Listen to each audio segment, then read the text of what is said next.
I came back from my Father's Day cruise to find my own key useless in the lock. The brass edges scraped against metal, but the door refused to open. The house I had entered every day for 3 decades no longer recognized me. If you've ever felt the sting of being pushed aside by the very people you love, stay with me. And before I continue, I'd truly appreciate it if you liked this video, subscribed, and shared your thoughts in the comments, because this story touches more than just me. It speaks to every parent who wonders if love can be taken for granted. The memory of how it began still feels fresh. My children had gathered around the breakfast table that Sunday morning with an energy that seemed just a little too rehearsed. My son slid an envelope toward me, glossy and weighty. "For you, Dad," he said, and my daughter's eyes shone with a brightness I couldn't quite read. Inside was a cruise package, 7 nights through the Caribbean balcony suite, all meals included. The kind of trip people save years for. I traced the bold lettering with my thumb, trying to summon gratitude, but a strange unease whispered in the back of my mind. Why now? Why this? They hovered around me that week as I prepared. My daughter folded shirts into my suitcase as if I were incapable. My son insisted on driving me all the way to the port, brushing off my protests. "Relax, Dad. Just enjoy yourself," he repeated like a mantra. Their enthusiasm should have been comforting. Instead, it felt like eagerness for me to vanish behind the steel gates of the port and the endless horizon. The ship itself was magnificent, a floating city of glass and chrome. Passengers wandered with frozen cocktails, their faces already pink from the sun. The staff smiled too broadly, their voices smooth as polished brass. I tried to absorb the excitement around me, but my chest carried a weight I couldn't shake. At night, I sat alone on the balcony, the vast Atlantic stretching out like a black quilt stitched with stars.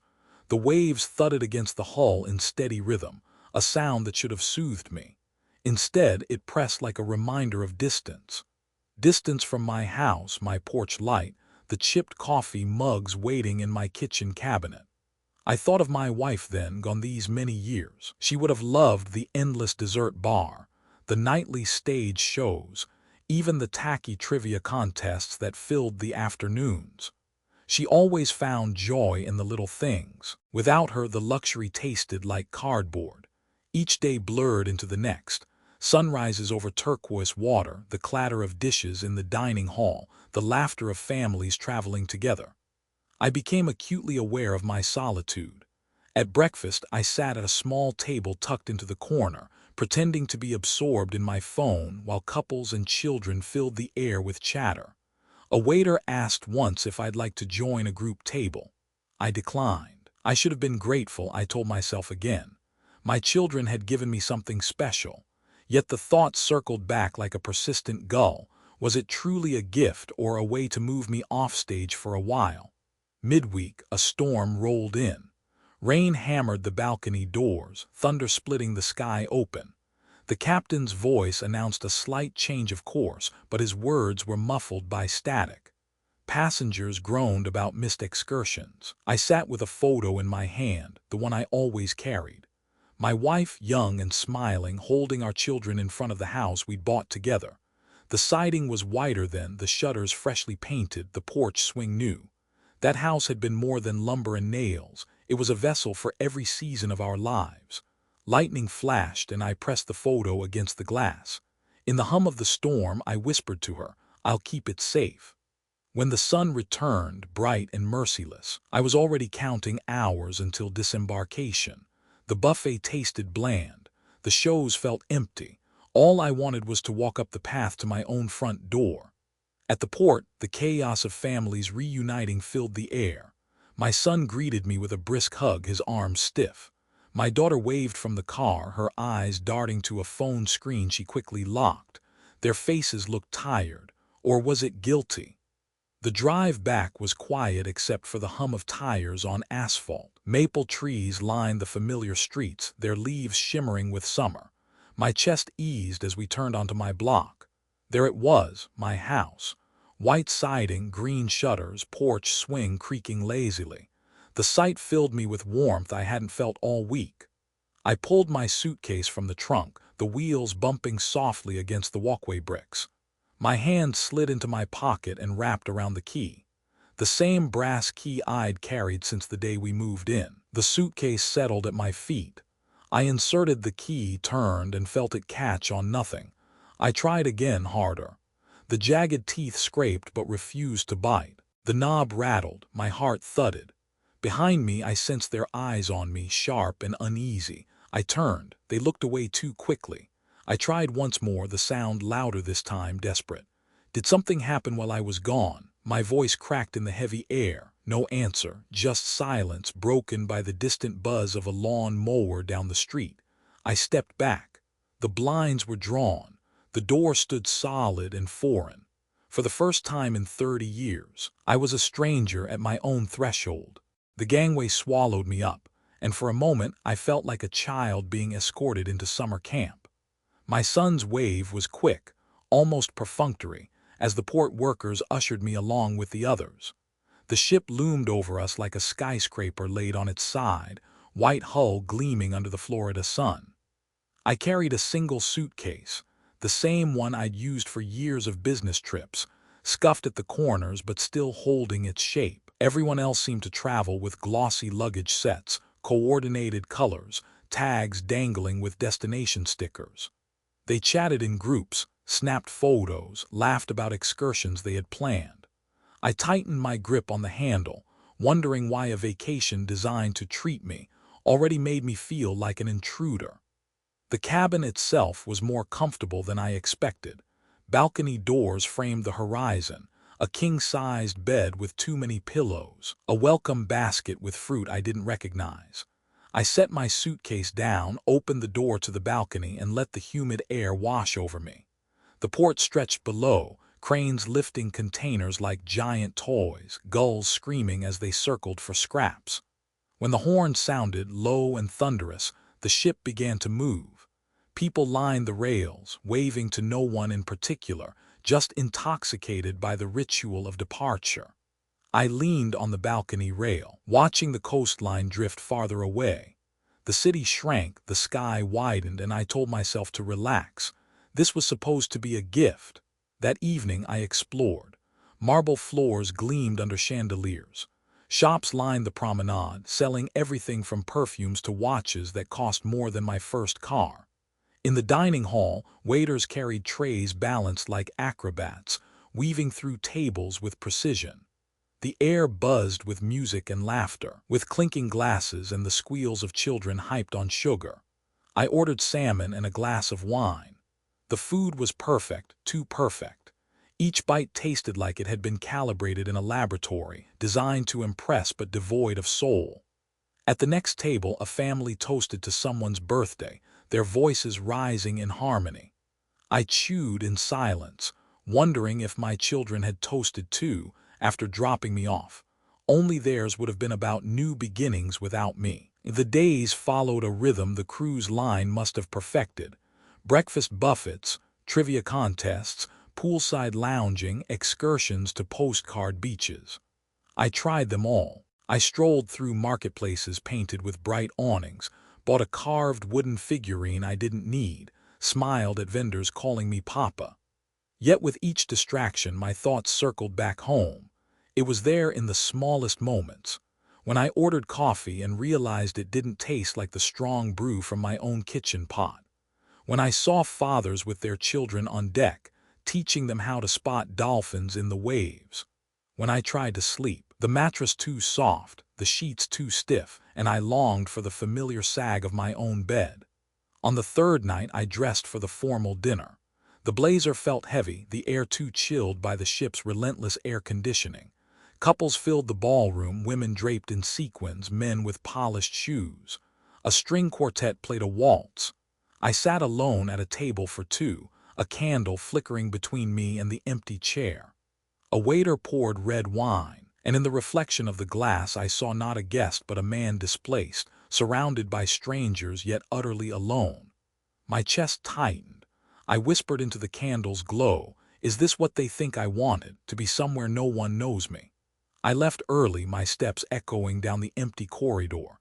In my cabin, I opened the balcony doors and let the sea air rush in. It smelled of salt and distance, and it unsettled me. Midway through the cruise, a storm struck. The sky turned the color of bruises, and the sea rose like an animal waking. Rain hammered the deck. Lightning cracked so close the glass shook in its frame. Passengers hurried indoors, murmuring about missed excursions and refunds.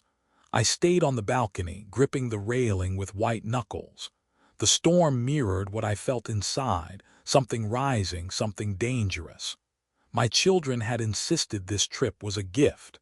But what if it wasn't? What if the storm was the truth finally catching up with me, reminding me that home was not as secure as I believed? I pulled a photo from my wallet. It was old, creased from years of handling. My late wife standing in front of our house, her arm around the children when they were young. The shutters were freshly painted then, the lawn trimmed with precision. The house had been our fortress, the one promise I'd always kept. I pressed the photo to the window, rain streaking down the glass, distorting her smile. "I'll keep it safe," I whispered. My voice was nearly drowned by thunder, but I meant it with all I had. The storm passed, as storms do. By morning the sky was scrubbed clean, the water calm again. The passengers returned to their routines, ordering cocktails, gossiping about the casino, posing for staged photographs. I went through the motions, but something inside me had shifted. I noticed details I'd overlooked before. The way the ship's corridors all looked the same, as if designed to confuse. The way staff rehearsed their smiles, their words scripted down to the syllable. It felt like a performance, a stage built to distract. And I wondered, what performance was being staged back home while I drifted out here like a spectator? On the final night, fireworks burst over the deck, colors bleeding across the sky. People clapped, their faces tilted upward, their bodies swaying to the music. I watched quietly, my hands gripping the railing. The noise was deafening, but inside I heard only silence. The silence of an empty kitchen, a house with blinds drawn, a lock that might not recognize me when I returned. The next morning, disembarkation was chaos, suitcases rolling, announcements echoing, families rushing to taxis. I waited for my group to be called, then stepped onto solid ground with relief. My son's wave was brisk when I spotted him in the crowd, my daughter already in the car, her face lit by the glow of her phone. The drive home was muted, the air heavy with unspoken words. We passed familiar streets, the maple trees shimmering with summer light. My heart swelled as we turned onto my block, and the sight of my house filled me with warmth. But beneath that warmth lay dread, sharp and insistent. Something had changed while I was away. I could feel it. I reached for my key, brass worn smooth from decades of use, and held it tight. I told myself it would fit, that everything would slide back into place once I crossed the threshold. I told myself a lie. The suitcase rattled against the walkway bricks as I pulled it behind me. The morning light was soft, the kind that makes every leaf shine as though dipped in gold. My porch looked exactly as I remembered, the swing shifting lazily in the breeze, the welcome mat slightly frayed at the corners, the paint on the railing chipped but honest. It should have been the comfort I longed for after days at sea. I reached for the door with the confidence of habit. The brass key had lived in my pocket for 30 years, worn down until its ridges felt like part of my hand. I slid it into the lock, expecting the click of recognition, the tumblers falling into place like old friends greeting each other. Instead, the key snagged and spun uselessly. I tried again, slower this time, jiggling the knob the way one does when doors swell in summer humidity. Nothing. The key turned, but not enough to release the latch. I felt a prickle at the back of my neck, a heat that didn't belong to the June sun. Behind me, my children stood by the car, watching. My son's jaw was tight, his hands buried deep in his pockets. My daughter adjusted her sunglasses, though the light wasn't bright. Their silence pressed against me louder than any word. I pulled the key out, checked it as if it might have warped during the cruise. Same scratches, same familiar bite. I bent, squinted at the lock. It gleamed too brightly, the metal new, the screws unweathered. The lock had been changed. The suitcase handle slipped from my hand and clattered against the porch. Did something happen? My voice sounded smaller than I intended, brittle like it could break under its own weight. No reply, just the shuffle of shoes on gravel as they avoided my eyes. I knocked. 3 sharp raps, firm and practiced, the way I used to knock when I forgot my key. No sound came from inside. The blinds were drawn across every window, cutting the house off from the world, cutting me off from it. I tried the key again, desperate, forcing it harder, feeling the stubborn refusal of the mechanism. My son cleared his throat. "Dad, maybe we should go inside through the garage." His tone was flat, rehearsed, but the garage keypad had been changed too. The code I had punched in thousands of times produced only a cold beep and a red light. I turned slowly to face them. My son looked away toward the lawn, where the grass was trimmed too neatly, as if manicured by someone who wanted to impress. My daughter fiddled with her phone, thumbs moving without conviction, screen dark. "What happened while I was gone?" I asked again, still no answer.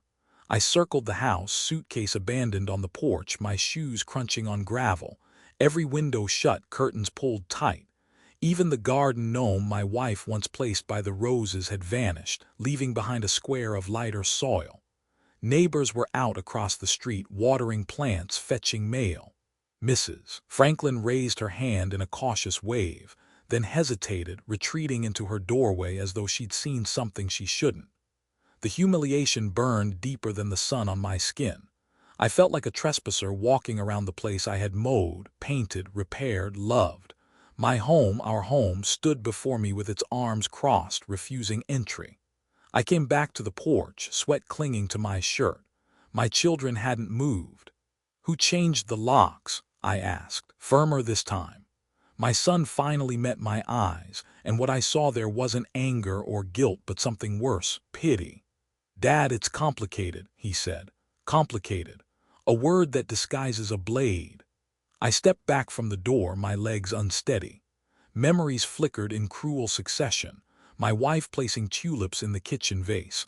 My son running down the hall with socks sliding on polished wood. My daughter decorating the stair banister with Christmas garlands. Each memory now felt like it belonged to someone else's house.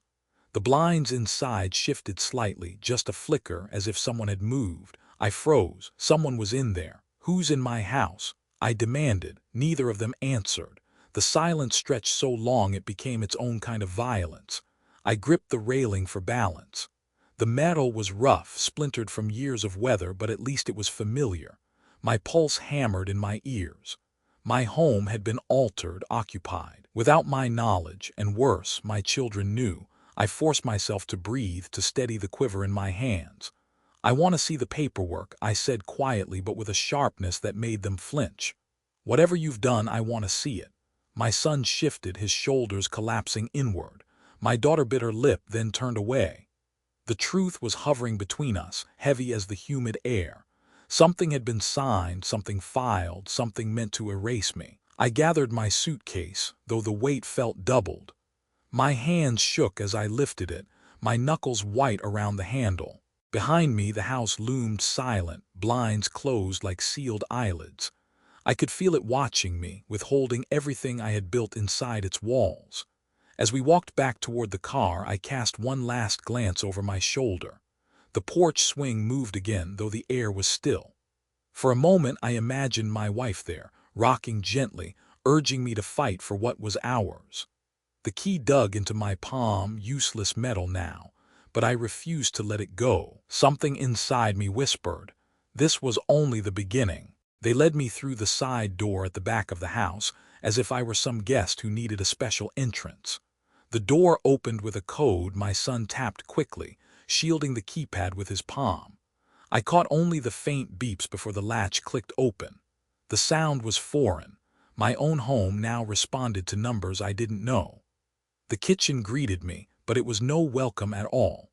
The walls were still the same pale yellow my wife had chosen years ago, yet the air carried a chill.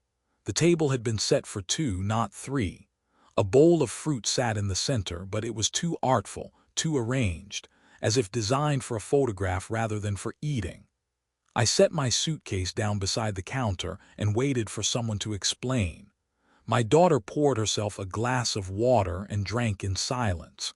My son fiddled with a stack of envelopes on the counter, sliding them back and forth without opening them. "I want to know what's going on," I said. My voice was calm, but the calm felt brittle, ready to shatter. My son cleared his throat. "Dad, things have been moving faster than we expected. Faster than we expected."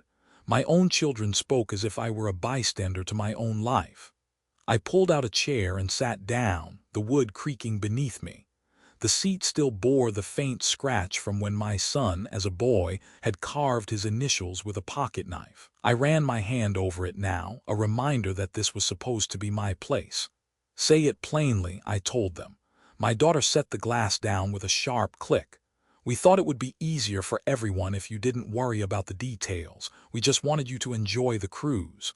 Easier for everyone. The words stung like vinegar in an open wound. I looked at the counter again. The envelopes were neatly stacked but thinner than they should have been. My utility bills, the mortgage papers, the insurance notices. I'd kept them in a worn leather folder always by the bread box. The folder was gone. My son noticed my eyes searching. "We've reorganized some things," he said quickly. "Paperwork, documents, just to make sure everything's in order." I rose from the chair. "Where is it?" He stepped in front of the cabinet. "Dad, you don't need to. Where is it?" My voice cracked this time, sharp enough to slice the air. Silence. Only the hum of the refrigerator filled the room. I pushed past him and opened the drawer where I had kept my checkbook. Empty. I checked the cabinet where the folder had been. Empty. Even the spare keys to the shed were missing from their hook. My house had been stripped not of furniture but of my presence. I turned back. They stood side by side, my children, grown adults, their eyes lowered like children caught in a lie, but there was no apology in their posture, only stubbornness. "You've changed the locks. You've hidden my papers. What else?" I demanded. My daughter finally spoke. "Dad, please don't make this harder. It's already done." Already done. My chest tightened as though the air itself had thinned. I gripped the back of the chair for balance. The kitchen around me blurred, the fruit bowl, the empty folder space, the spotless countertops. My wife had once filled this room with warmth, with the smell of bread rising in the oven, with the sound of her laugh echoing off these same walls. Now it was a stage, sterile and hostile, prepared for a life that did not include me. I forced myself to breathe. "What exactly is done?" I asked, steady this time, each word deliberate. They didn't answer. My son reached for his phone, perhaps to escape into its glow. My daughter twisted the ring on her finger, avoiding my gaze.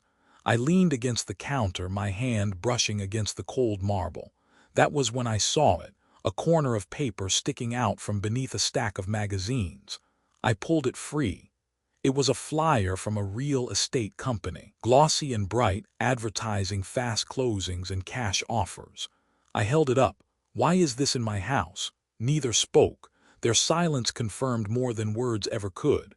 I set the flyer down carefully, as if handling something radioactive. My hands trembled. "I want every document, every piece of paper with my name on it, and I want them now." My son exhaled, long and slow, like a man resigning himself. "Dad, it's not that simple." "It will be," I said. For a moment the room stood still. The fruit bowl gleamed under the light. The hum of the refrigerator grew louder. I could hear my own heartbeat in my ears. I knew then that this was no misunderstanding, no mistake that could be undone with a phone call. Something deliberate had happened while I was away. Something that involved my house, my name, my very right to sit at this table. The chair creaked again as I sat down slowly, forcing myself not to collapse. I folded my hands together, a gesture I had often used when disciplining them as children. This time it was for me to keep from shaking. "You've done something you can't explain out loud," I said quietly. "That's why you hide behind words like easier, faster, in order, but I will find out." They didn't answer, but my daughter's shoulders stiffened and my son's eyes flickered toward the hallway where the filing cabinet once stood. I followed his glance. The cabinet was gone. The truth pressed closer, heavy and undeniable. My name was no longer safe in this house, and though they stood only a few feet from me, I had never felt further from my children. That night I couldn't sleep in my own bed. The sheets smelled of lavender detergent, softer than I remembered, but unfamiliar. My wife used to add just a pinch of fabric softener, leaving everything crisp and clean, with a faint scent that clung to memory more than to fabric. This bed, though, felt prepared for someone else. I lay there staring at the ceiling fan turning in lazy circles. Every sound in the house carried weight. The creak of floorboards, the hum of the refrigerator, the whisper of my children's voices down the hall. I caught fragments when they thought I wasn't listening. Words like finalized, documents, and don't tell him yet. At dawn, I rose. The house was still. Sunlight filtered through blinds that had once been thrown open to welcome the day. I moved quietly, as if trespassing in my own home. My laptop sat on the desk in the corner, the same one I had used to pay bills, to send birthday emails, to look at old photographs when the nights grew long. My fingers hovered over the keys. I typed in the county property records website, a place I had only visited once before, years ago when checking a tax bill. The page loaded slowly, each second dragging like an eternity. I entered my address. The search result blinked onto the screen. My heart clenched. Owner of record, not me. I read it again, refusing to believe my own eyes. Where my name should have been, printed clearly in bold letters, another name had taken its place, my son's. I sat back in the chair, the screen's glow washing over me. For a moment I thought it was a mistake, some glitch in the system. I refreshed the page. Same result. I clicked deeper, pulling up the deed history. There it was, filed just 2 weeks earlier. A transfer of ownership, neat and official, stamped by the clerk's office. My name had been erased. I whispered to the empty room. They took it. The sound of my own voice startled me. I closed the laptop slowly, as if shutting it might make the truth less real. But the truth was louder than any sound. My home, the place I had promised my wife I would protect, had been signed away without me. I walked back to the kitchen. My children were there, pretending to eat breakfast. My daughter scrolled her phone, pushing toast around her plate. My son poured coffee, avoiding my gaze. I placed the laptop on the table and opened it again, turning the screen toward them. "Explain this." They froze. The silence that followed was heavy, thick with guilt. My son finally spoke. "Dad, we did what needed to be done. You're getting older. We just thought." "You thought wrong," I cut in. My voice shook, but not from weakness. "You didn't ask, you didn't discuss, you stole." My daughter's eyes welled with tears, but they were not tears of regret. They were tears of being caught. "We didn't want you to worry about the future. It's easier this way." That word again, easier, as if erasing me were an act of kindness. I stood, the chair scraping harshly against the floor. My hands gripped the table edge, knuckles white. "You've taken my name off the deed. Do you understand what that means? Everything your mother and I built gone with a signature that isn't mine." My son's jaw tightened. "We had no choice." "There's always a choice," I said. My voice was low, but each word struck like a hammer. The air felt suffocating. I pushed away from the table and walked toward the living room. Photographs still lined the mantel, family vacations, graduations, birthdays. But I looked at them differently now. Each smiling face seemed to mock me, frozen in time while the present twisted into betrayal. I picked up one frame, our family portrait taken in the backyard. My wife's smile glowed, her arm wrapped around my shoulders. The children grinned with youthful innocence. I traced her face with my finger, remembering her promise the day we signed the mortgage. "This will always be our safe place." Safe. I returned to the kitchen, holding the photo. Would she have agreed to this? I asked them. Would your mother have wanted me cast aside like a burden? Neither answered. My daughter wiped at her eyes, my son stared at the floor. I set the photo down with care, its glass surface catching the morning light. My chest ached, not just with anger but with grief, the grief of losing not just a house but the trust of the very people I had raised. I took the laptop back, closed it, and tucked it under my arm. "If you think this is finished, you're wrong. I will find out exactly how this happened, and when I do, there will be consequences." They didn't follow me as I left the room. The house felt cavernous, echoing with silence. Every step I took was heavy with the knowledge that I was no longer recognized as its owner. Not by law, not by paper, not by the children who had conspired against me. I stopped at the front door, the door that still rejected my key, and stared at it. A simple lock, shiny and new, had drawn the boundary between me and everything I loved. I clenched the useless key in my fist until its teeth pressed into my skin. The sting grounded me. It reminded me of something important. Locks can be changed, papers can be forged, but truth has a way of finding light. I would not let this end here. I didn't leave the house that morning, though every part of me wanted to flee. Instead, I sat at the dining table with the laptop before me, the screen glowing like an interrogation light. I had spent my life as an engineer, trained to believe that paper, numbers, and proof carried weight. So if the truth had been twisted, I would twist it back. The property records were there for anyone to see. I scrolled slowly, line by line, until I found the transfer deed itself. I clicked the link, my hands trembling as the PDF loaded. There it was, black and white, a notarized signature transferring ownership. My name written in clumsy strokes, but not mine.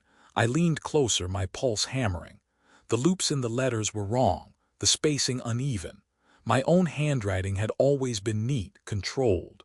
Whoever signed this had tried to imitate me, but to my eyes it looked like a child's forgery. My throat went dry. My children had not just made a decision behind my back, they had forged my name to make it law. I printed the document, each page sliding hot into the tray. The sound of the printer was loud, too loud, filling the kitchen with its mechanical judgment. My son appeared in the doorway. "What are you doing?" His voice was tight, defensive. I slid the papers toward him. "Explain this."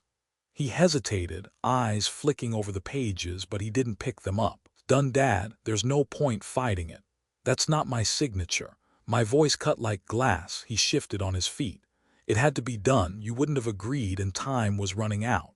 "Time was running out for what?" I demanded. Before he could answer, my daughter stepped in, clutching a mug of coffee like a shield. "We thought we were protecting you. We didn't want to see you make mistakes with the house or fall behind on bills." I slammed my hand against the table. The coffee sloshed in her cup. "Don't dress it up as protection. You forged my name. That's not protection, it's theft." Her lips trembled, but her eyes darted toward her brother, searching for backup. That was when I knew she hadn't been the one holding the pen. I turned to my son. "It was you." He didn't deny it. His silence was admission enough. The betrayal landed heavier than any blow. This was the boy I had taught to ride a bike, whose scraped knees I had bandaged, whose college tuition I had drained my savings to pay. He had forged the very name that had signed his diplomas, his driver's license application, his first job reference. My daughter set the coffee down too hard, the mug clinking against the table. "We didn't mean to hurt you. We thought if the house was in our names it would be safer. No risks, no chance of." "Safer for who?" I cut in. "Not for me, for you. You made sure I had no voice left in the place I built." I pushed the papers back toward them. "You may think this is finished, but the truth is a stubborn thing, and so am I." The room seemed to shrink around us. My daughter's face flushed, tears pooling at the corners of her eyes. My son stood rigid, jaw clenched, as if bracing against a storm. I turned away, needing air. The living room greeted me with its quiet familiarity, yet even here the signs of intrusion mocked me. The old leather chair where I had read bedtime stories sat in the corner, but the blanket draped over it wasn't mine. The bookshelf had been rearranged, volumes stacked in ways my wife would never have allowed. Even the photographs seemed shifted, frames angled toward them instead of me. I felt like a ghost in my own home, visible but irrelevant. I carried the printed deed to my study. The room smelled faintly of dust and cedar, untouched during my absence. The filing cabinet was gone, but the desk drawers still held remnants. Old tax returns, my wife's handwritten grocery lists, utility bills yellowed with age. Proof of a life carefully maintained. Proof of my presence. I placed the forged deed atop the pile, one document against decades of evidence. The weight was uneven, but I knew which carried more truth. My son's voice carried down the hall.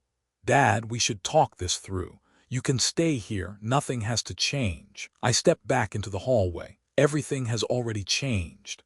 The silence that followed was deeper than any argument. That night I sat once again at the dining table, papers spread before me. My children retreated to their rooms, doors closed, whispers muffled. I listened to the house groan in the dark as if it too were unsettled by their betrayal. I traced my wife's face in the photo beside me. "What would you have me do?" I whispered. No answer came, only the steady tick of the grandfather clock in the corner. But in that tick I heard resolve. She would not have let this pass. She would not have let her husband's name be erased. By midnight, I had made my decision. The forged signature was not the end, it was the beginning. They had tried to bury me in silence. I would answer with proof. The house still bore my mark in every beam and board. The truth was here, hidden beneath their lies. All I needed was patience and the will to fight, and I had both. The next morning the house felt colder, though the thermostat glowed its usual numbers. I padded through the hallway in my socks, listening for the familiar hums and creaks of a place I had known better than my own heartbeat. But the sounds were different now, as if the house itself had grown wary of me. I paused at the living room doorway. The sunlight slanted across the rug, our Persian rug, the one my wife had insisted on despite the price. But the pattern was wrong. It had been rotated, shifted so the blue medallion no longer lined up with the fireplace. Only someone who had lived here as long as I had would notice. But it told me everything. My children had been remaking this house while I was away. I walked slowly, scanning the walls. The photographs had been rearranged. The picture of my wife holding our son at his high school graduation no longer hung in the center. Instead, a newer photo of my daughter at a business conference had taken its place. My wife's smile had been pushed to the corner, half hidden by a lamp. In the kitchen, the coffee mugs had been moved. For years I kept them stacked by size, my wife's floral cups on the left, mine plain white on the right. Now the shelves displayed sleek matching mugs, store-bought, anonymous. The familiar ones had vanished. I opened the trash bin. Shards of ceramic gleamed among the scraps of food. One of my wife's floral mugs, broken and discarded. I closed the lid gently, my hand shaking. It wasn't just the paperwork. They were erasing her too. I moved to the study. The desk drawers I'd rifled through last night held only scraps. The careful order I had once kept was gone, replaced with a new neatness that didn't belong to me.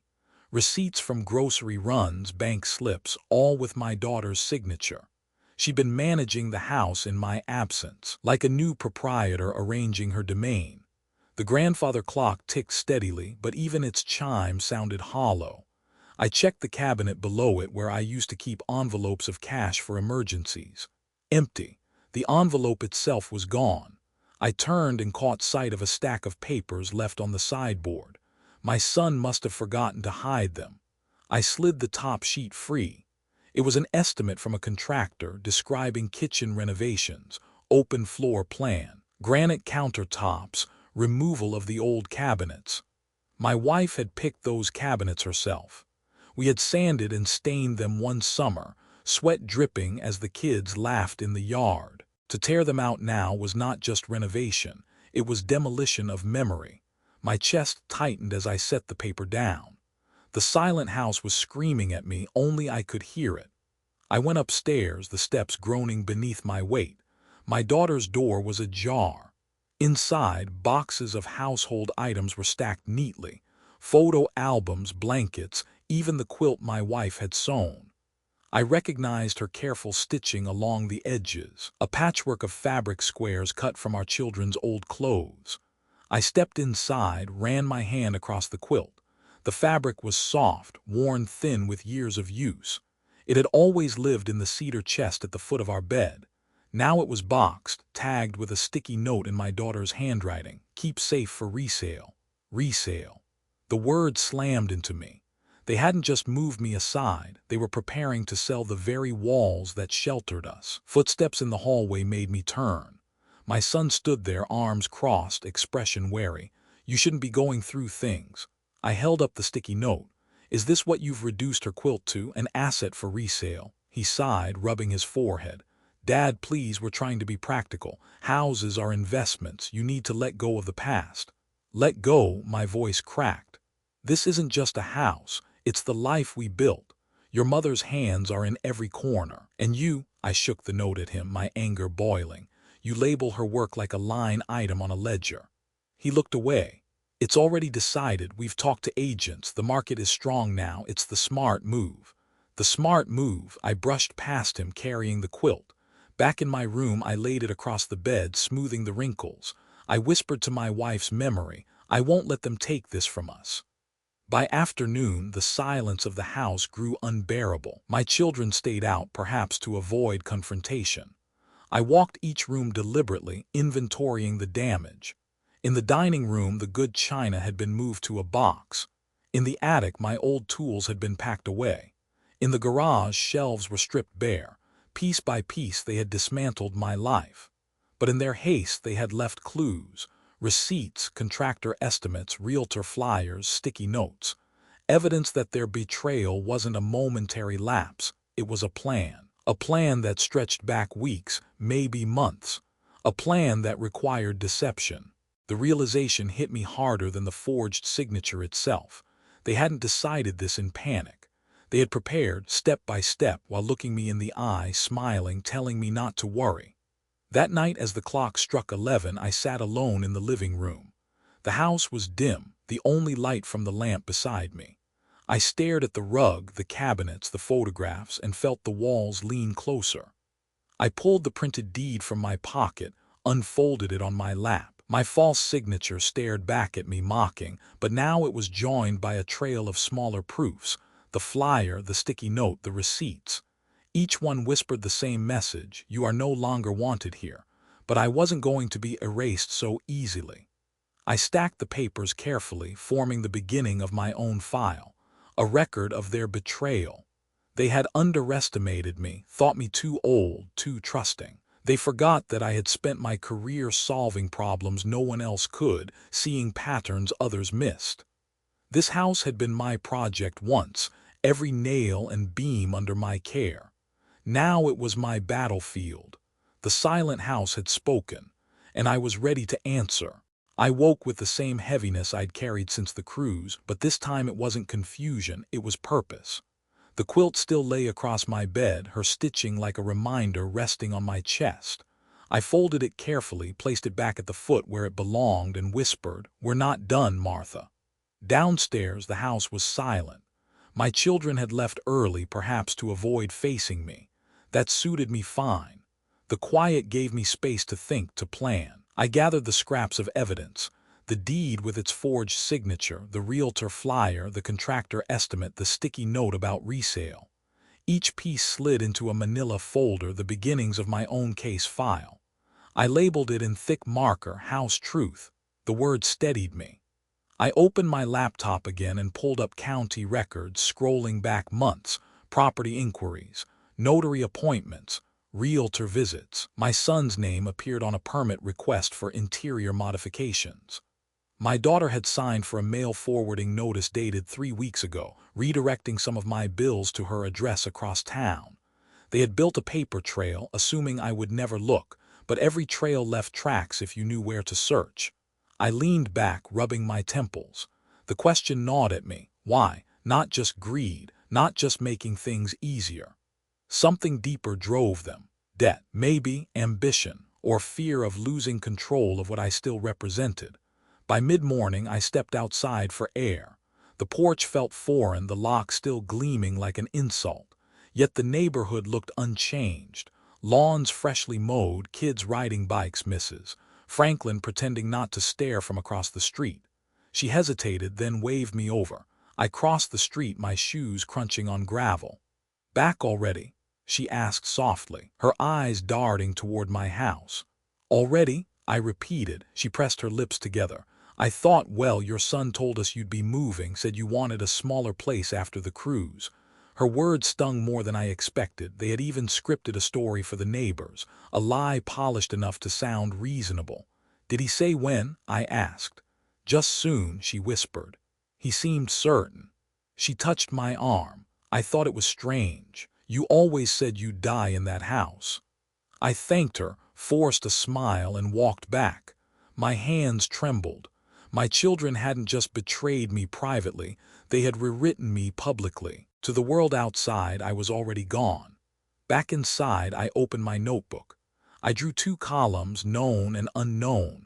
Known, deed transferred with forged signature, locks changed, bills redirected, renovation estimates filed, neighbors told I was moving soon. Unknown, motive behind the rush, whether money was already exchanged. Who else knew beyond the 2 of them? The page stared back, demanding answers. I decided to test them. That evening, when my son returned, I sat at the table with the file open. "Did you get a good price for it?" I asked casually. He froze mid-step. "What do you mean?" "The house. I assume if you went this far, there's already a buyer." Color rose in his cheeks. He sat down slowly, avoiding my eyes. "It's not like that, Dad. We're just preparing options."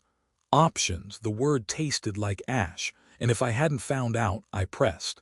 He swallowed hard. "You would have been taken care of. We wouldn't leave you with nothing. Taken care of like a pet, like a burden." I closed the folder calmly. "I want to see the agreement, all of it, tomorrow." He didn't answer, just stood and walked to his room, his footsteps heavy. The house returned to silence. Later that night, I sat in my study with the lamp casting long shadows. I thought of my wife again, how she used to solve disputes with patience. Her hands folded around a teacup, her voice steady even when mine burned with temper. She would tell me, "Don't strike too soon.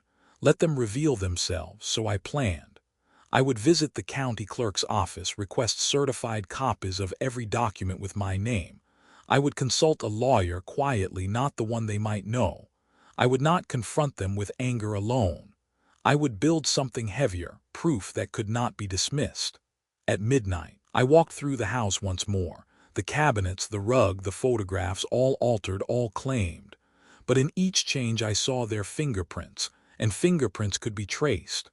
I paused at the front door, pressing the useless key into my palm.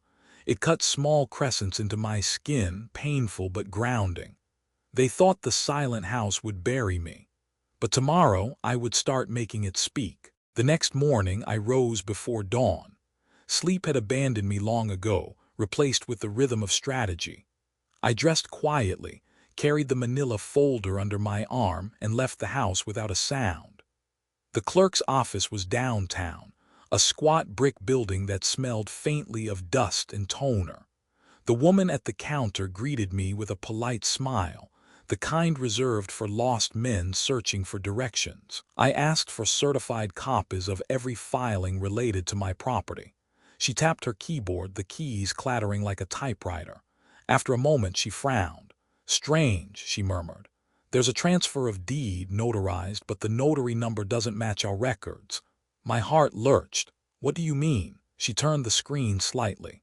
"It's a real notary ID, but registered to someone who's been retired for years. This document shouldn't have cleared." I gripped the counter. A forged signature and a fraudulent notary. My children hadn't stumbled into a mistake, they had orchestrated fraud. I left with certified copies tucked into my folder. The papers felt heavier than they should, weighted with betrayal. Back home, the air buzzed with unease. My son sat at the kitchen table, his phone in hand, his coffee untouched. My daughter leaned against the counter, arms crossed. They looked like conspirators waiting for a verdict. I set the folder on the table. "We need to talk." My son's eyes flicked to the papers. "Dad, this is going to get messy if you—" "It's already messy," I snapped. The clerk confirmed it. The notary was fraudulent. That means someone forged more than my name. Silence. My daughter's face drained of color. You weren't supposed to find out." Her words hung in the air like smoke. I stared at them both. Why do this? Was it money, debt, or were you just so eager to erase me from this house?" My son slammed his phone onto the table, the crack of plastic sharp. "We had no choice. Do you think we can afford to wait until you're gone? The market's hot now. If we wait, we lose everything." I froze. "Lose what? You still live under my roof. You pay no mortgage, no taxes. What exactly are you losing?" His face twisted. time, opportunity, while you sit here clinging to memories. We're trying to move forward. You can't keep dragging us down with your grief. Grief. The word pierced deeper than any insult. I turned to my daughter. Is that how you see me too? A weight. A mistake to be corrected. Her eyes brimmed with tears, but she nodded slightly. We thought it was best. You're alone here, Dad. The house is too big. We wanted to secure the future for us, for you too. For me. I held up the deed. You call this for me? You erased me with ink. You spoke to neighbors as if I'd already left. You labeled your mother's quilt resale. That's not for me, that's for yourselves. My voice cracked louder now. You stole the very thing I promised to protect, and you expect me to believe it was an act of love. The silence that followed was suffocating. The refrigerator hummed. A clock ticked. Finally, my son leaned forward, his voice low but seething. We're tired of waiting, Dad, tired of being stuck in the past. You think this house is sacred, but to us it's just walls. We want more. We deserve more. His words echoed in my head, each syllable tearing at the foundation of fatherhood I had built. You deserve more, I repeated, my voice hollow. And what do I deserve? To be shoved aside like clutter? Neither answered. I gathered the folder, clutching it to my chest. My hands shook not from fear, but from rage kept barely in check. I built this house with your mother. I paid for every brick, every nail, every coat of paint. And now you think a fraudulent piece of paper erases that. My daughter whispered, we didn't mean for it to go this far. But my son cut in sharper. It's already done, you can't undo it. I stepped closer, locking eyes with him. Watch me. The tension cracked like lightning. His chair screeched back, his fists clenched. For a moment I thought he might strike me. My daughter grabbed his arm, whispering his name, begging him to stop. I stood tall, the folder pressed tight against my ribs like armor. You think you've won because you tricked the system. But the system can be corrected. Fraud can be exposed. Lies can be undone. I left the kitchen then, their voices chasing me down the hall, pleas from my daughter, curses from my son. But I didn't turn back. In the study, I shut the door and leaned against it, chest heaving. The papers lay on the desk, undeniable proof of what they had done. My son's anger, my daughter's fear, they were cracks in their plan, and through cracks, light could enter. I sat heavily in my chair, staring at the evidence. My hands trembled, but my resolve solidified. They wanted me silent, passive, erased. But they had forgotten one truth. A father does not stop protecting, even when betrayed by his own blood. The breaking point had come, and now the fight would begin. The morning after our confrontation, I drove downtown with my folder tucked under my arm like a shield. My son's words still burned in my ears. We deserve more. You're dragging us down. My daughter's silence was worse, an echo of permission in every tear she hadn't spoken against. The lawyer's office was small, a converted Victorian squeezed between glass towers. Inside, the air smelled faintly of old books and coffee. The attorney, a woman with sharp eyes and silver hair, flipped through the pages I handed her, the fraudulent deed, the mismatched notary ID, the receipts and flyers. When she finished, she leaned back, fingers steepled. This isn't just a family dispute, she said. It's fraud, a felony if we can prove intent. The word felony landed heavy, but it didn't scare me. It clarified things. My children hadn't just betrayed me morally, they had crossed into criminal ground. What happens now? I asked. She tapped the deed. We'll file a motion to void the transfer. With the notary evidence, it's strong, but it will be messy. Your children will fight. Are you prepared for that? I stared at the folder. My son's forged strokes, my daughter's sticky note about resale, the lies told to neighbors, all of it flashing before me. Prepared? No, I admitted. But willing, because if I let this stand, I lose more than a house. I lose myself. She nodded. Then let's move quickly. Back home. The silence was different, heavier. My son sat on the couch, arms spread like he owned the place. My daughter lingered in the hallway, wringing her hands. I set the folder on the coffee table between us. I've seen a lawyer, I said simply. My son scoffed. You drag your own children into court. You already dragged me into betrayal, I replied. My voice was steady, colder than I felt. You forged my name, you lied to neighbors, you planned to sell this house out from under me. If that's the battlefield you chose, then yes, I'll meet you there." His smirk faltered, but he leaned forward. "You think a judge will side with you, your old dad. They'll say you were confused, that we were helping." I opened the folder, slid the notary report across the table. Confused men don't catch fraudulent ID. Judges know the difference between help and theft. For the first time, I saw doubt flicker in his eyes. My daughter spoke softly, almost pleading. "Dad, please, we didn't mean to hurt you. We just thought." I cut her off gently. "You thought wrong, and it's not too late for you to admit it." Her lips trembled, but she stayed silent. My son's glare hardened. "You'll regret this," he spat. "Maybe," I said, rising to my feet, "but not as much as you will if this goes to court." That evening I invited Mrs. Franklin across the street and 2 other neighbors into the living room. They hesitated at first, but curiosity drew them in. I laid the papers out on the table one by one and explained the forgery, the fraudulent notary, the renovation estimates. Gasps and murmurs filled the room. Mrs. Franklin's eyes widened. "So they told us you were leaving when in truth they were pushing you out?" "Yes," I said simply. My children stood in the doorway, pale and rigid. They hadn't expected me to bring witnesses to expose the lie so publicly. My son tried to speak, but I raised a hand. "No more secrets, no more whispered plans. Truth will be seen and it will be heard."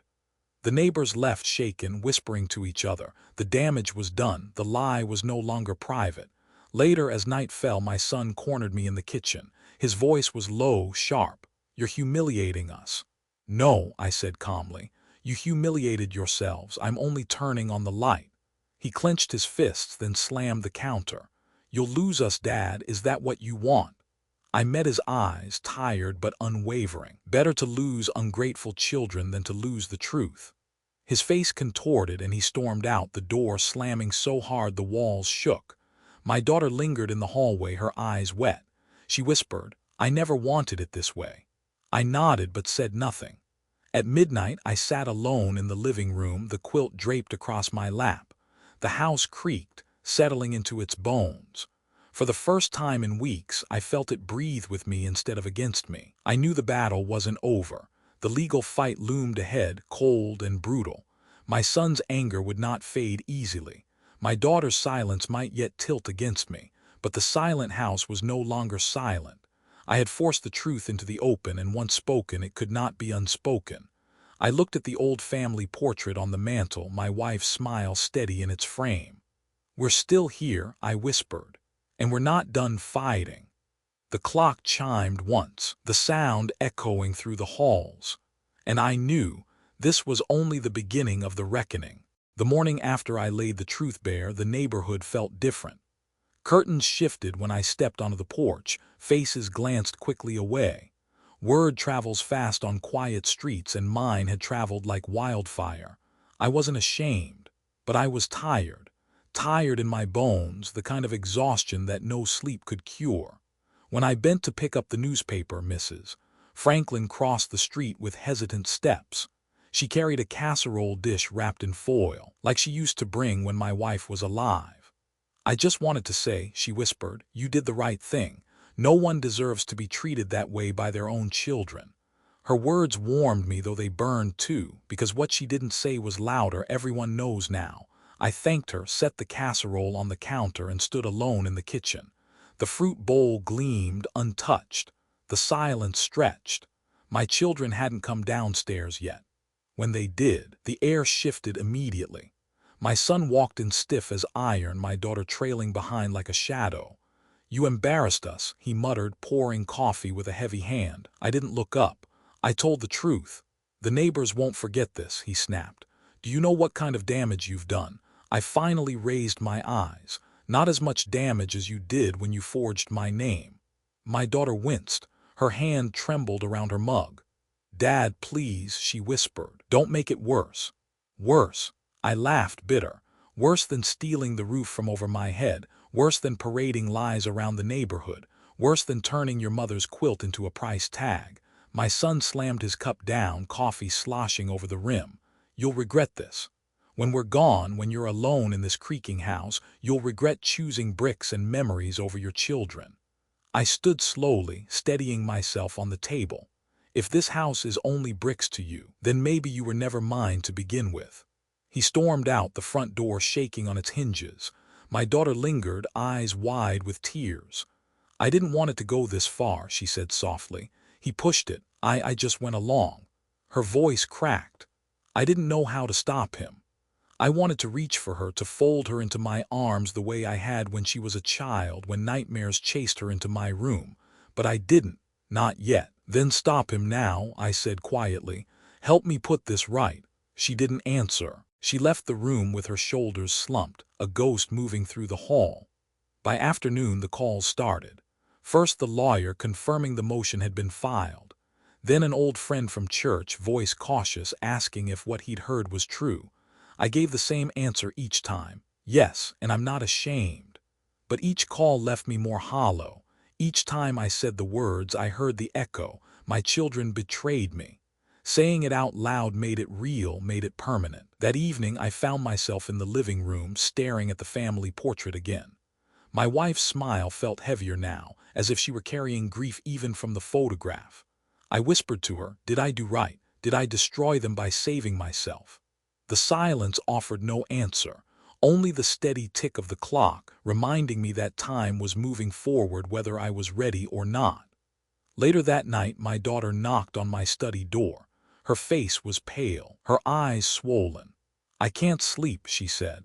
Neither could I, but I didn't say that. I gestured for her to sit. She hesitated, then blurted, he's planning to fight you in court. He says he'll prove you're not capable of making decisions anymore, that you're senile. The words hit like a fist to the gut. Senile, I repeated. Her tears spilled over. I don't believe it, Dad, I don't. But he says he has papers, doctor's notes, things from when you forgot bills, or when you left the stove on. Memories rushed back, small mistakes, ordinary slips of age, but in his hands they would be sharpened into weapons. Why are you telling me this? I asked. Because I don't want it to go that way, she whispered. I want to fix things, I just don't know how. I leaned forward, taking her hand. Then stand with me, tell the truth, admit what he did, it's the only way. She shook her head, sobbing. I'm scared. So am I admitted, but fear doesn't erase truth. We sat in silence, her hand warm in mine. For the first time in weeks I felt something fragile but real, a thread that might not be completely broken. When she left, I sat alone again. The house creaked, the clock ticked, the night pressed against the windows. The fallout had begun. My son's rage, my daughter's guilt, the neighbor's whispers, the lawyer's filings. It was all converging into something bigger than I had imagined. And yet, beneath the weight of it all, I felt clarity. They thought I was weak. They thought I'd surrender for peace, that I'd accept erasure to keep their love. But love without respect is no love at all.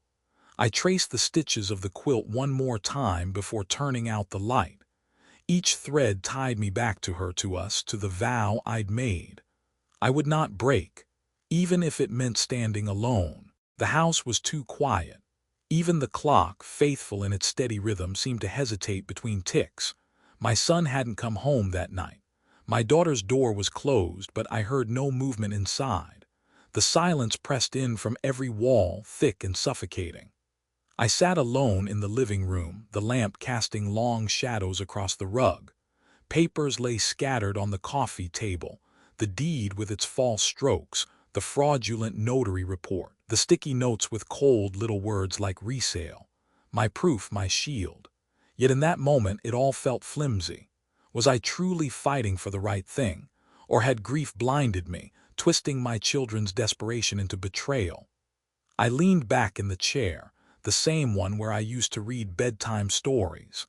I could almost hear my wife's voice in the kitchen, humming as she stirred a pot, her laughter ringing out when the kids burst through the door after school. The house had once been alive with sound. Now it was a tomb, and I was the last ghost haunting it. A thought crept in, dark and poisonous. Maybe he's right. Maybe I am too old. Maybe I can't see clearly anymore. I pressed my palms to my face, ashamed. My son's threat echoed, accusations of senility, of incompetence. Small mistakes I had made returned with sharp edges. forgetting to mail a bill, leaving the stove burner on once, losing track of dates. Were those not signs? Was I clinging to dignity already lost? Tears burned my eyes unbidden, not the hot tears of anger but the cold ones of despair.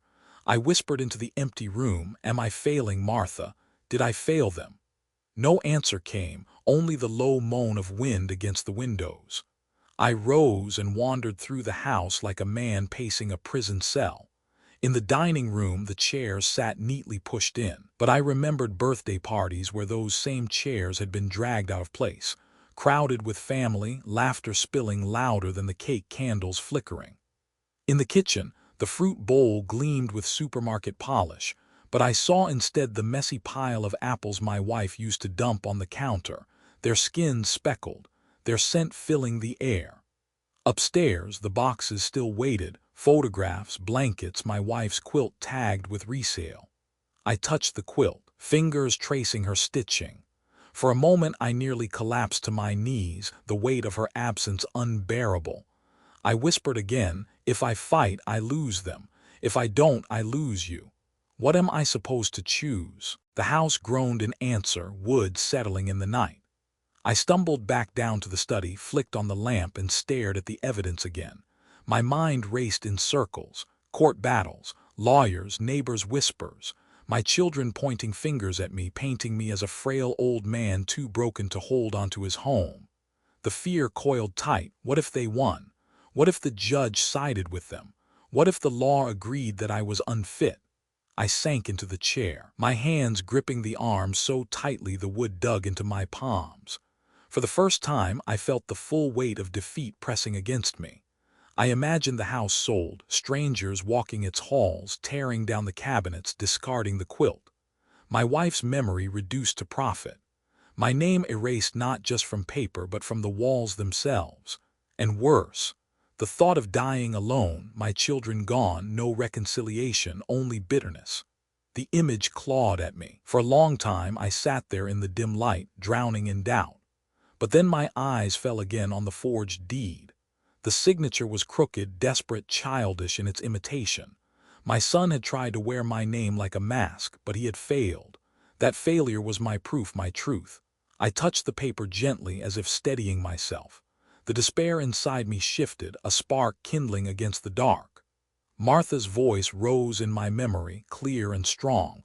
"Don't strike too soon. Let them reveal themselves." And I realized that was exactly what they were doing. Every lie, every forged stroke, every careless receipt, they were revealing themselves piece by piece. My role was not to crumble but to endure, to gather, to wait until the weight of truth crushed the lie completely. I straightened in the chair, wiping my face with the back of my hand. The shadows still loomed, but they no longer smothered me. "Yes," I whispered into the stillness. "You tried to erase me, but I'm still here, and I will not vanish quietly." The clock ticked again, steady, resolute. I gathered the papers into a neat stack, slid them back into the folder, and pressed it flat under my hand. It was more than a file now, it was a promise. When dawn crept through the curtains, I was still awake, still tired but no longer broken. The dark night had passed, and the fight was far from over. The morning sun crept through the blinds, pale but steady. I hadn't slept, but I no longer felt the fog of doubt. The night had stripped me bare, and what remained was simple, almost brutal: resolve. I brewed a pot of coffee, strong and dark, poured it into my wife's old mug, and sat at the kitchen table. In front of me lay the folder, my weapon, my shield. I had spent too long waiting for them to confess, hoping guilt would pry open their hearts. That time was over. It was time to strike back. By mid-morning I was at the courthouse. The lawyer, sharp-eyed, silver-haired, met me at the clerk's office with a firm handshake. "Are you ready?" she asked. "As ready as I'll ever be." We filed the motion, petition to void the deed, request for injunctive relief. The words sounded sterile, but I knew what they meant. They meant the house could not be sold until the case was resolved. They meant my children's plan had just hit a wall they hadn't expected. When we stepped back outside into the thin spring air, I felt a weight lift off my shoulders. Not gone, but shifted, carried differently. The fight was no longer just between a father and his ungrateful children. The law now stood between us. That evening when I returned home, my son was waiting. He stood in the driveway, jaw set, fists clenched. "You went to court," he snapped. "Yes." I walked past him toward the porch, calm in a way that unsettled even me. "You're dragging us through the mud. Do you have any idea what this will do to our family name?" I paused at the door, turned slowly to face him. "You did that the moment you forged my name. I'm just cleaning the mud you threw." His face twisted. "You're destroying us." "No," I said softly. "I'm saving what's left." 2 days later, the first papers arrived by certified mail. My son tore open the envelope, his eyes scanning the legal jargon, his face draining of color. "This isn't happening," he muttered. "You can't." But he stopped because he knew I could. My daughter stood in the hallway, clutching her phone, pale and silent. She looked at me with something close to pleading but said nothing. I set the papers on the table neatly, deliberately. "You wanted to play with signatures and lies. Now you'll answer to more than me." For the first time, I saw fear in his eyes. Not anger, not arrogance, fear. The neighbors began to whisper, as they always do. Some avoided eye contact. Others brought pie or soup, pretending not to pry while their questions sat heavy in the air. Mrs. Franklin came over one evening, her voice low. "I heard they tried to sell your house out from under you." "Yes," I said plainly. Her hand trembled against the coffee cup. "I'm so sorry. We wondered why they told us you were moving. It never sounded like you." I nodded, because it wasn't me. Word spread faster than I expected. Soon, people weren't asking, they were condemning. To their faces, to their backs, my children's names carried the weight of disgrace. It wasn't what I wanted, but it was the truth unfolding in public view. At night, I worked quietly, compiling everything. Every receipt, every message, every note they'd left carelessly lying around. I logged it all, wrote dates, cross-referenced times. The folder grew thick, a ledger of betrayal. It was strange. Methodical work soothed me. It felt less like revenge and more like engineering, like building a bridge across a broken river. Each piece of evidence was a beam, a bolt, a cable. The structure grew sturdy beneath my hands. And with each page, my children's denials grew weaker in my memory. Paper did not lie. One evening, as I spread the papers across the table, my daughter finally spoke. "Dad," she whispered, her voice so soft it nearly broke me. "Can you stop this before it goes too far?" I looked up at her. She was pale, shadows under her eyes, her fingers trembling at her sides. "It already went too far," I said gently. "The moment you taped that sticky note to your mother's quilt." She closed her eyes, a tear slipping free. "I didn't mean." "Maybe not, but you did, and now we all live with it." She turned away, shoulders hunched, shame clinging to her like a heavy coat. The next morning, my son confronted me again, this time with desperation under his anger. "You're going to ruin us financially. Do you get that? Lawyers cost money, trials drag on, we'll drown." I met his gaze without blinking. "That's the price of deception. The bill always comes due." He slammed the wall with his fist, then stormed off, his rage echoing through the halls. But I felt no fear anymore. The tide had turned. That night, as I lay in bed, I stared at the ceiling and thought of Martha again. "We built this house together," I whispered to the dark. "And I'll protect it, even if it means standing alone." The house creaked, the clock ticked, the wind rattled against the panes. But beneath it all, I felt something steady, like the foundation itself had shifted back beneath my feet. I knew this was only the beginning of the battle, but for the first time I felt I had stopped retreating. I was no longer the hunted. I was striking back. The courthouse smelled faintly of polish and old paper. Marble columns rose overhead, their weight pressing down like judgment itself. I hadn't stood in a place like this since I was sworn in as a juror decades ago. Back then, I sat silent in the box, listening to other people's lives unravel. Now it was my own life, my own family under the magnifying glass. My lawyer walked beside me, a steadying presence. "Stay calm," she whispered. "You don't have to win today. You just have to show the truth." The truth, simple but heavy. Inside the courtroom, my son sat at the opposite table, his suit ill-fitted, his jaw clenched. My daughter was beside him, pale, her eyes darting between me and the floor. They had hired their own attorney, a young man with slicked-back hair and a grin too confident for the thin folder in front of him. When the clerk called our case, I stood. My legs trembled for a moment, but steadied as I placed the thick folder of evidence on the table. The hearing was supposed to be procedural, injunction, temporary orders, but family drama rarely stays confined to procedure. Their lawyer stood first. "Your Honor," he began smoothly, "this is a case of confusion. An elderly man grieving, misremembering. My clients acted only out of care, preparing for the inevitable transfer of property in a responsible manner. Grieving, misremembering." He said the words like they were stones meant to bury me. My chest tightened, but I kept my face calm.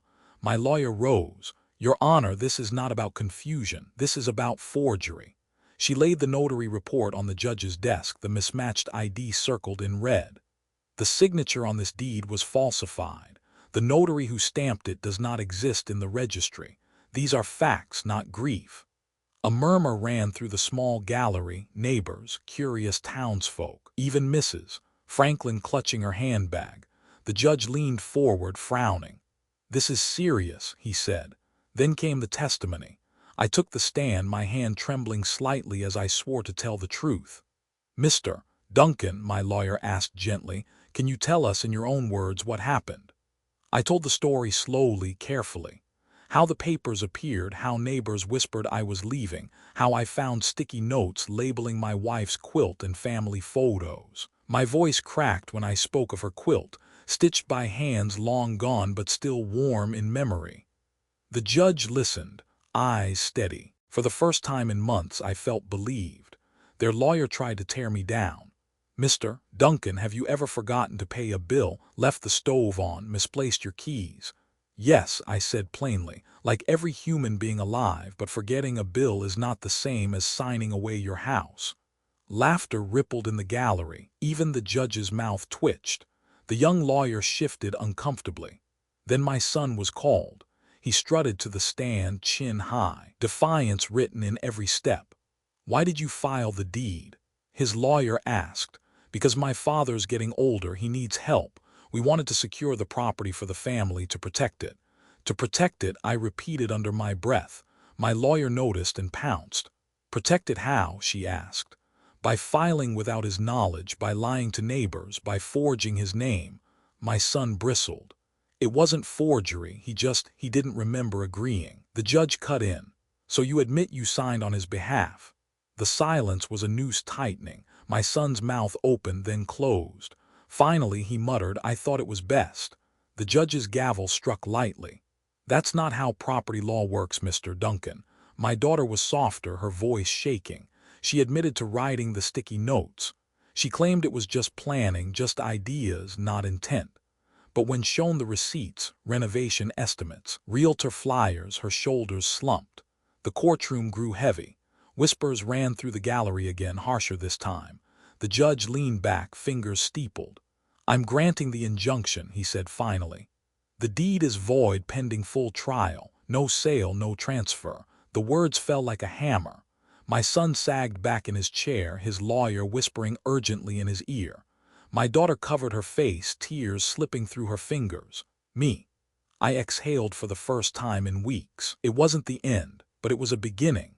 Outside the courthouse, neighbors clustered, questions flying. Some offered hugs, others gave me looks of pity. Mrs. Franklin touched my arm.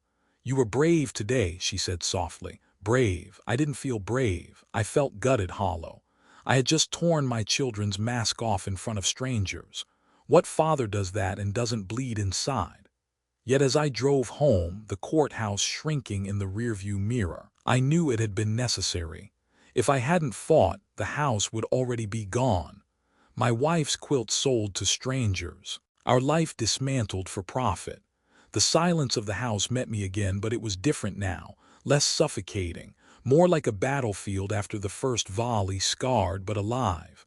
I placed the court order on the mantel beside the family portrait. My wife's smile seemed to shine a little brighter in the glass. "We're not done," I whispered, "but we're standing." The clock ticked in agreement. The court order sat on the mantel like a strange trophy, thin pages stamped with authority, heavy with consequence. Every time I passed it, I felt both vindicated and broken. I had won a battle, but it was against my own blood. The silence in the house deepened, no longer neutral but fractured, sharp at the edges. My son barely looked at me. He stomped through the rooms like a tenant trapped in someone else's space, his phone always pressed to his ear, his voice low and bitter.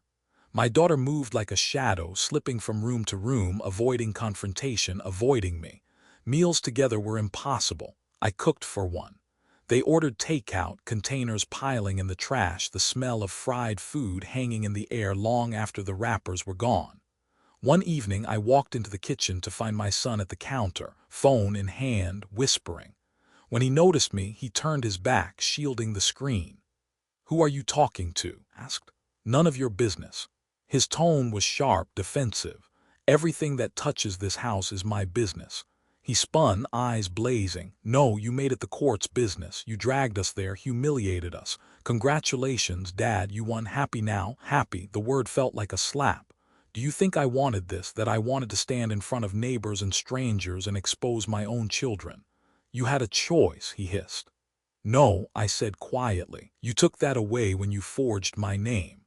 He stared at me, breathing hard, and for a moment I saw the little boy he used to be, fists balled when he didn't get his way. But this was no tantrum. This was a man hardened by pride, blinded by entitlement. He shoved past me, storming up the stairs. Later that night I heard muffled sobs through my daughter's door. I knocked gently. "Sweetheart." The sobs stopped. Then, after a long pause, her voice, raw and small, "Please go away." I stood there, hand on the doorframe, my chest heavy. "I don't want to fight with you," I said softly. "I just want you to know it's not too late." Silence answered, then the creak of a bed as she turned away. I walked back to my room, the floorboards groaning under my weight, each step heavier than the last. The neighbors, once polite, now avoided my children. Whispers followed them at the grocery store. Invitations stopped coming. People who had once waved from their porches now turned away. One afternoon, Mrs. Franklin caught me by the fence. "They're angry at you," she said gently, "but really they are angry at themselves. Everyone can see it." I nodded, though her words did little to ease the ache. Public truth had a way of isolating as much as it revealed. Inside the house, the tension cracked wider. My son came home late, the smell of alcohol trailing him. He banged cabinets, muttered curses. My daughter's eyes grew hollow, her shoulders always hunched. One evening I found her in the study, staring at the stack of court papers. "Do you hate us?" she asked suddenly without looking up. The question gutted me. "No," I said. "I hate what you did, but I could never hate you." Her chin trembled, but she didn't cry. She just nodded once and slipped past me, leaving the study colder than before. The breaking point came on a Sunday. I had made soup, simple and warm, hoping for some fragile peace. I set 3 bowls on the table. "Sit," I said. "Just for one meal, no fighting." To my surprise, they came. My son dropped heavily into his chair, arms crossed. My daughter sat quietly, eyes down. We ate in silence for several minutes, the clink of spoons the only sound. Then my son slammed his spoon down, broth splashing. "This is pointless," he growled. "You'll never forgive us. You want to punish us forever." I set my spoon down calmly. Forgiveness and forgetting are not the same. I can forgive, but I cannot ignore what you tried to do. He leaned forward, eyes sharp. "You'd rather see us ruined than admit you're too old to manage on your own." The word stung, but I held steady. Age isn't the issue, character is, and until you understand that, there's nothing more to say. He shoved back his chair, stormed out, the front door slamming so hard the windows rattled. My daughter flinched, tears slipping down her cheeks. "He doesn't mean it," she whispered. "But he does," I said. "And that's what breaks me." She buried her face in her hands, and I reached across the table, resting my hand gently on her arm. She didn't pull away. That night I sat in the living room, the house quiet again, soup untouched in the kitchen. The court had given me a victory, but at what cost? My family sat in ruins around me, walls echoing with slammed doors and broken trust. I looked at the mantel, at the court order beside my wife's photograph. Her eyes smiled back at me, steady, forgiving. "I did what I had to," I whispered. "But God, it hurts." The house sighed with the wind outside, and I realized this was the true cost of truth, not just the exposure of lies, but the breaking of bonds once thought unbreakable. The family was shattered, and I was left holding the pieces, wondering if they could ever be mended. Weeks passed after the hearing, each day a test of endurance. The house still stood, but the family that once filled it remained fractured. My son avoided me, disappearing for days, returning only to snatch clothes or argue. My daughter lingered at the edges, torn between guilt and silence. I spent my mornings in the garden, hands in the soil, grounding myself. The earth listened in ways my children could not. Each seed I pressed into the dirt felt like a vow. Life continues even after storms. The trial date loomed, but tension inside the house reached a breaking point sooner. One evening my son confronted me in the living room. His face was gaunt, anger dulled into exhaustion. "Dad," he said, voice low, "I can't fight you anymore. I don't want to." The words startled me. For weeks he had been fire and fury. Now he was ash. He sank into the armchair across from me. "I thought if I took control, I'd finally prove I was strong, that I wasn't just living in your shadow, but I see it now. All I did was destroy trust, and for what? A house." I studied him, my chest heavy. His eyes looked older than his years. He was finally seeing the wreckage he had caused. "You could have asked," I said quietly. "You could have told me what you needed. Instead, you lied." "I know," he whispered. "And I'm sorry. Truly." The words I had longed to hear didn't heal everything, but they opened a door. The next morning my daughter joined us at the kitchen table. Her hands shook as she laid a folded piece of paper before me. "What's this?" I asked. "A letter," she said, eyes wet. "To the court. I wrote the truth, that I knew about the sticky notes, the plans, the lies. I can't keep pretending." My throat tightened. "You'd testify against your own brother." She shook her head. "Not against him, for the truth, for you, for Mom." Silence stretched between us, but it was different this time. Not suffocating, not fractured. Healing. When the trial came, it was shorter than I feared. With their admissions, the judge ruled swiftly. The deed void, the attempted fraud recorded. The house remained mine. The law had spoken. Outside the courthouse, reporters swarmed briefly, but I ignored them. This wasn't a story for strangers. It was our story, our shame, our lesson. At home, I placed the final court order on the mantel. My wife's photograph caught the morning light beside it, her smile unchanging. "We kept it, Martha," I whispered. "This is still ours." That evening my son came into the living room, shoulders slumped. "I'll be leaving," he said. "I need to start over, find out who I am without stealing from who you are." I nodded, sadness and relief mingling. "That might be best." He hesitated, then added softly, "I don't deserve forgiveness yet, but I hope someday." "Someday," I said, and meant it. My daughter stayed. She helped me clear the boxes from the attic, removing sticky notes, folding the quilt gently back into the cedar chest. As we worked, she whispered, "I'm not leaving you, Dad, not again." I placed my hand on hers. "That's enough." The house breathed easier after that. The silence was no longer a wound, but a scar, visible, tender, but healing. I knew we would never return to what we were. Betrayal leaves marks, but we had survived, and survival was its own form of grace. I sat in my old chair that night, the quilt across my lap, listening to the clock tick steady as a heartbeat. For the first time in months, I felt peace. If you've stayed with me through this story, thank you. Stories like this remind us that truth, though painful, has the power to heal. If it spoke to you, please tap like, subscribe, and share your thoughts in the comments. Your voice matters, and it helps keep these stories alive for others who need to hear them. Thank you for listening. Until next time.